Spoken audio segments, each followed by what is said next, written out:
What's up, everybody? Welcome to another recap of the 2022 NFL season. We're in week 10. There's a lot to go over, so I'm just going to get right into it. We start with Thursday night's matchup between the Falcons and the Panthers. Now, many were expecting the Falcons to take the victory here, but somehow these Panthers, they just won't go away. I mean, they didn't want to be dubbed the worst team in the league, and they somehow pulled it out. Not a whole lot of offense really going on. It was Deontay Foreman, 130 yards rushing, 1 TD, but it was mainly the kicking game. Eddie Pinheiro, he's 4 for 4 on field goals. Carolina Panthers defense sacked Marcus Mariota 5 times and also picked him off. I don't know. Panthers playing with a little bit of inspiration here, but Falcons squandering away the chance to win that division. Panthers get the dub over the Falcons, 25-15. We go to Sunday's game, and folks, we had our first NFL game in Germany. Played in Munich between the Seahawks and the Bucks. Now, this is just what Tom Brady needed. He needed to get away from America, away from all the tabloids that are talking shit about him, like, oh, he loves football more than he loves Giselle and his kids and all this. Like, no, he needed to be laser focused, locked in. And while he didn't have the best game, it wasn't super sexy, he did what he needed to do. He was Tom Brady. I mean, he 2 TDs, 1 to Chris Godwin, 1 to Julio Jones. There was an instance where they had Leonard Fournette throw to Brady. I mean, did you guys see what happened in the Super Bowl against the Eagles? Brady's not much of a receiver, so I don't know what they were thinking there. Byron Leftwich, what were you calling?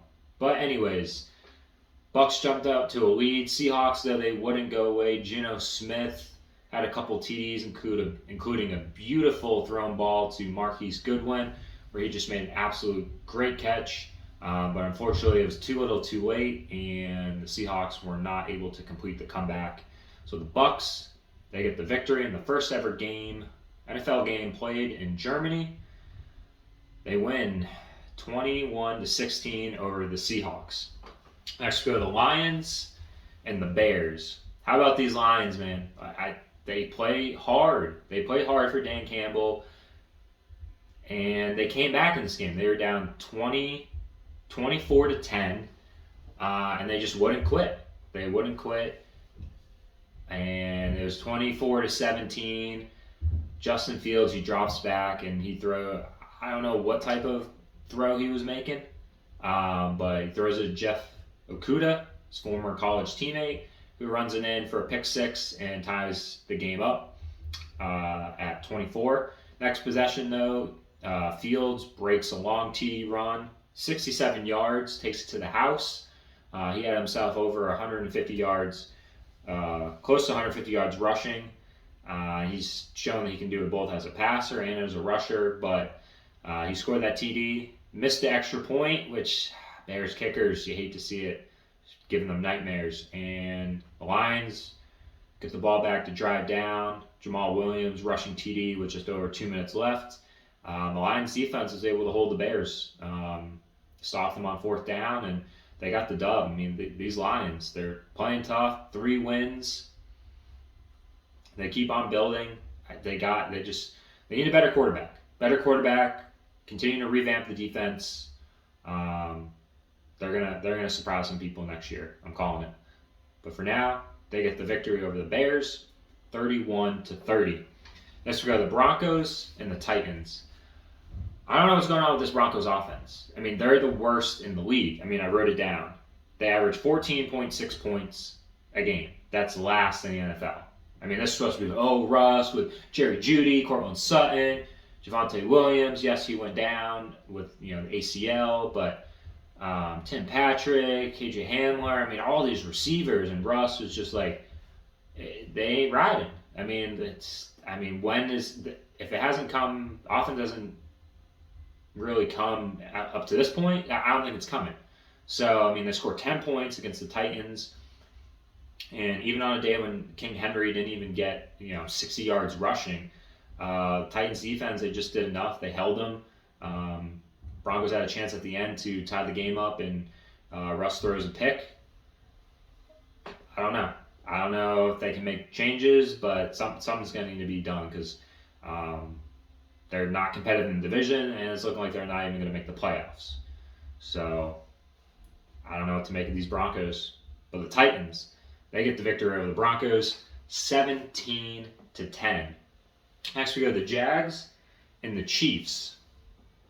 And this game was a lot closer than I think the Chiefs wanted it to be. Patrick Mahomes still threw for, what do I got? 4 TDs. I mean, he's doing his thing. He's probably the leading candidate for MVP this year.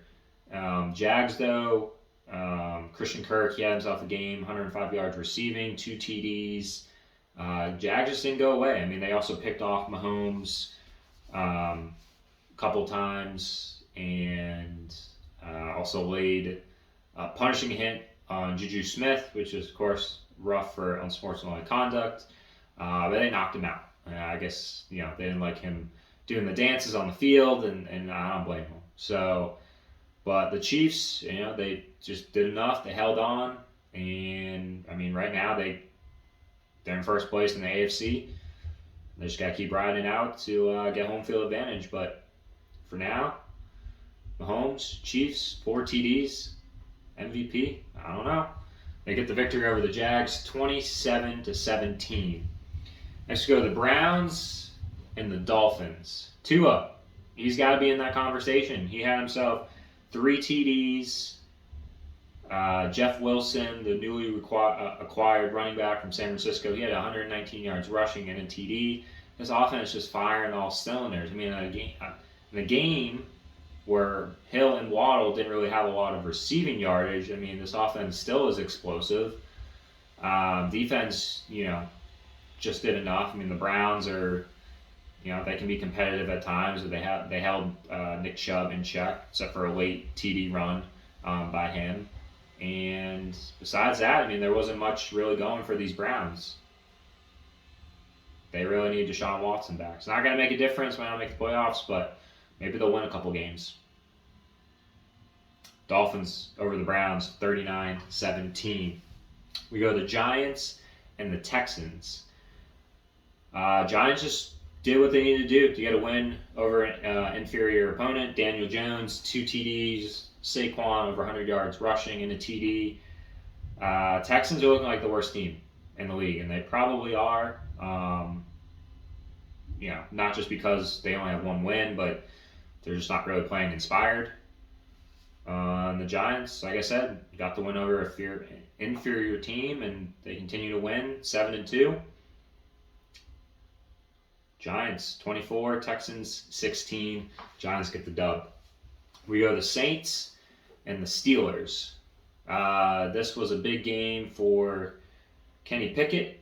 He had a rushing TD. He also had George Pickens had a rushing TD. The defense, though, got TJ Watt back, picked Dalton off twice. Saints did sack Pickett 6 times, but when the offense isn't really scoring, there's not much else really that can be done. So the Steelers, they're still playing. They're playing hard. Probably not going to make the playoffs this year, but that's all right. Like I said, all along, develop Pickett, see what he looks like, and you just got to go from there. Steelers over the Saints, 20-10. Finally, we go to the last 1 p.m. game of the day on Sunday, the Vikings and the Bills. I wanted to spend most of my time on this game because it was exciting. It was exhilarant. I mean, you can't bet against 1 p.m. Kirk. You can't do it as much as you want to. They're playing the Bills. Josh Allen was playing. You didn't know how he was going to be with his elbow injury. I mean, he looked like he was playing pretty good. I mean, he was slinging the ball out there, getting to his receivers, getting to his backs. I mean, he was doing it all, and it was good. But the Bills were up 27-10. Coming to the end of the third quarter, and you thought, this game was pretty much over up to that point. Justin Jefferson, he went off. He had himself a game, 10 catches, 193 yards, and a tutty. That was the only touchdown the Vikings had up to that point. Like I said, Bills were up 27-10, but Dalvin Cook breaks a long TD run, 81 yards, and it's 27-17. Bills are driving down. They get to 4th and goal. They're in the red zone. I think they're inside the 10-yard line, and they decide to go for it and not get the 3 points. And I think that kind of cost them because Allen ends up throwing a pick to Patrick Peterson. Vikings drive down. They get a TD run from the fullback, C.J. Ham. They do miss the extra point, so it's now 27-23. And next Bills possession, they go 3 and out. So the Vikings get the ball. They're starting to drive. But unfortunately, we get to 4th and 18.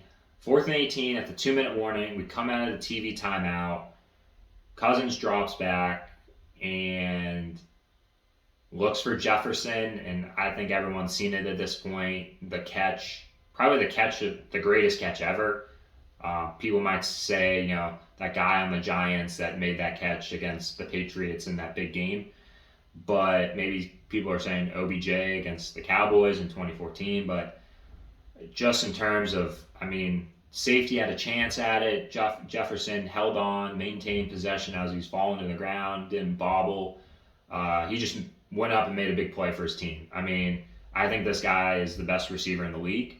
I know people for Devontae Adams, DeAndre Hopkins, Tyreek Hill, they have something to say about it, but just week in, week out, you can always get 10 catches over 100 yards from Justin Jefferson consistently, and we're just not seeing it from the other guys right now. Maybe Tyreek, but it kind of depends on Tua, and that's what JJ having a slightly above average QB in Kirk. Like I said, 1 p.m. Kirk, you can't really bet against them. So Jefferson makes the catch.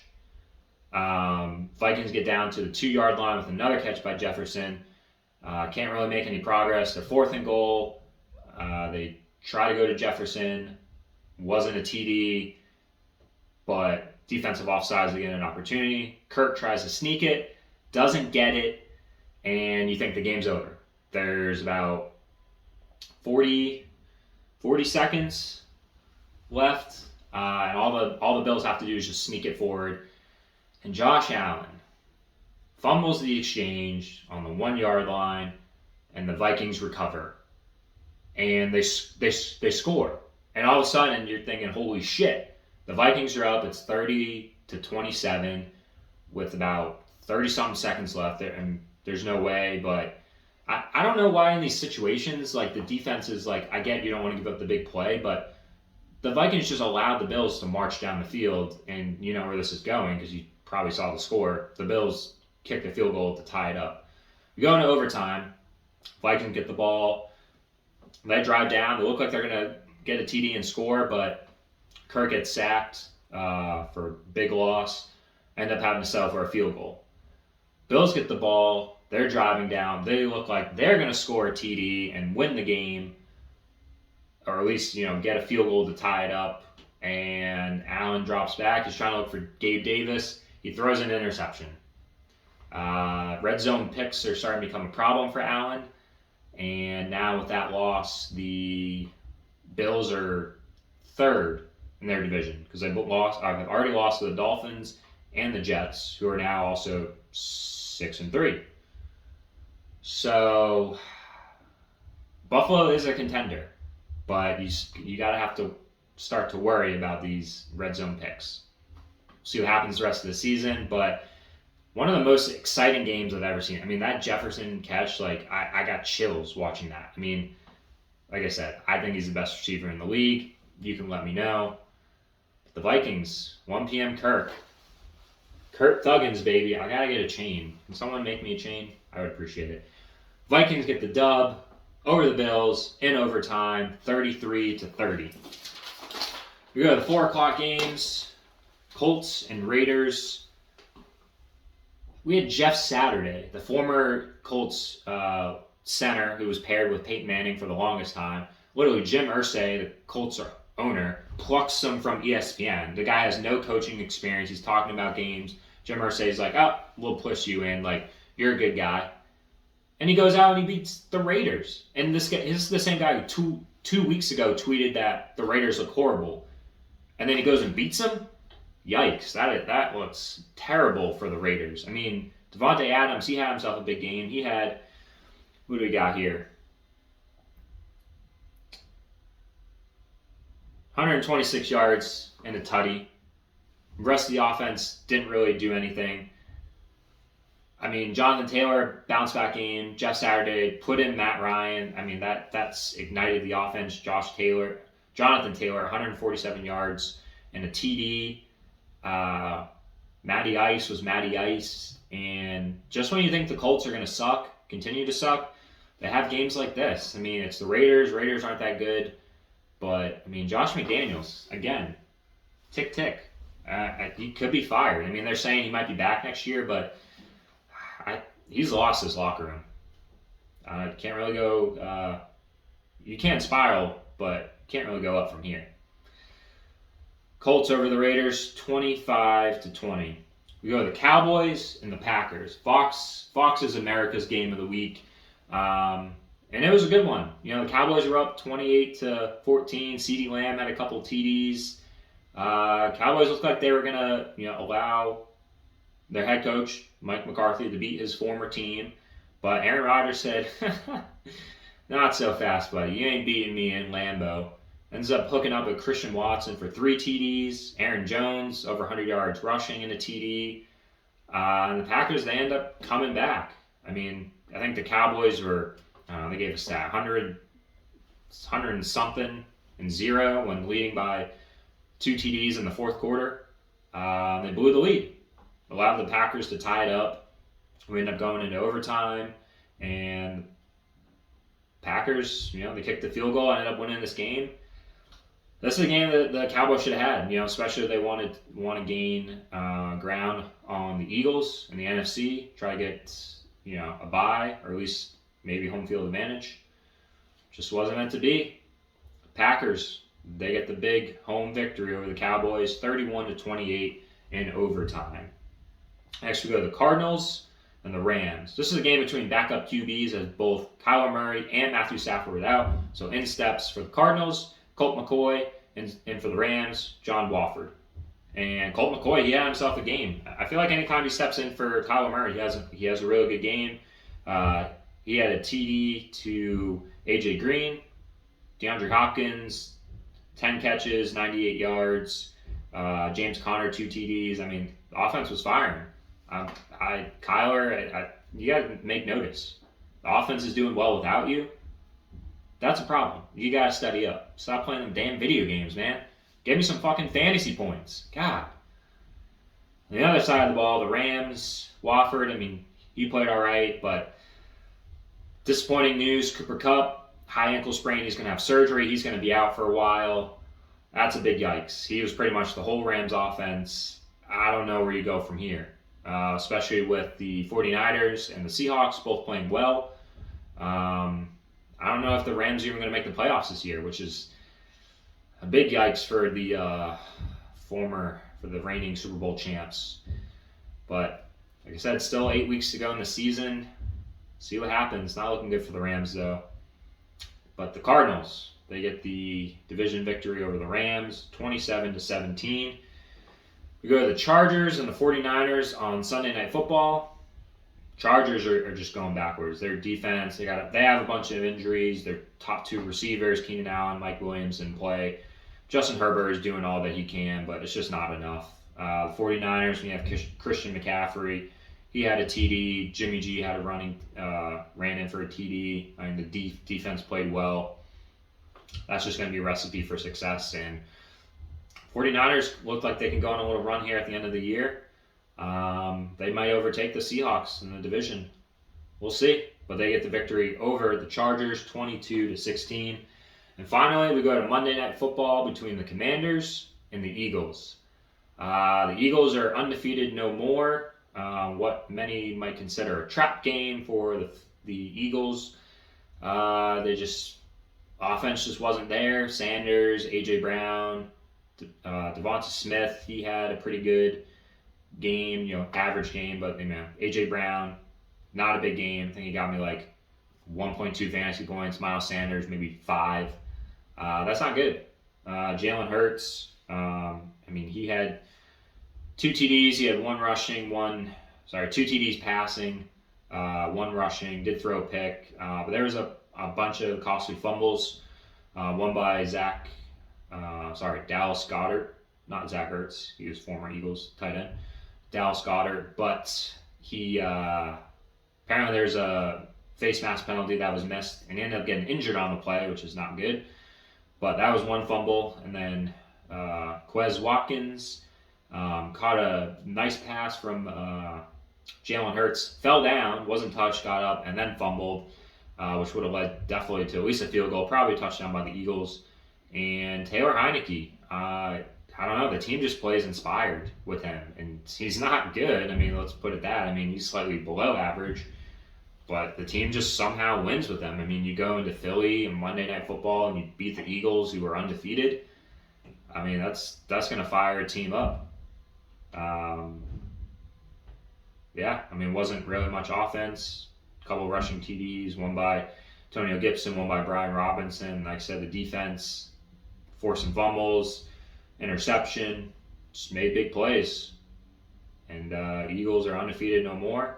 Commanders get the victory, 32-21 over the Eagles. That's it for Week 10. Still have a lot of football left in the season. Like I said, the AFC Chiefs are first now. Now that the Bills lost again. Bills are now third in the division. Everyone in the AFC East and the NFC East are all 500. And each has a chance to make the playoffs. I mean, that is crazy. I had two best divisions in football. We'll see what happens, but I mean, I'm excited. Still a lot left to be played, and I can't wait to see how it all unfolds. See y'all next week.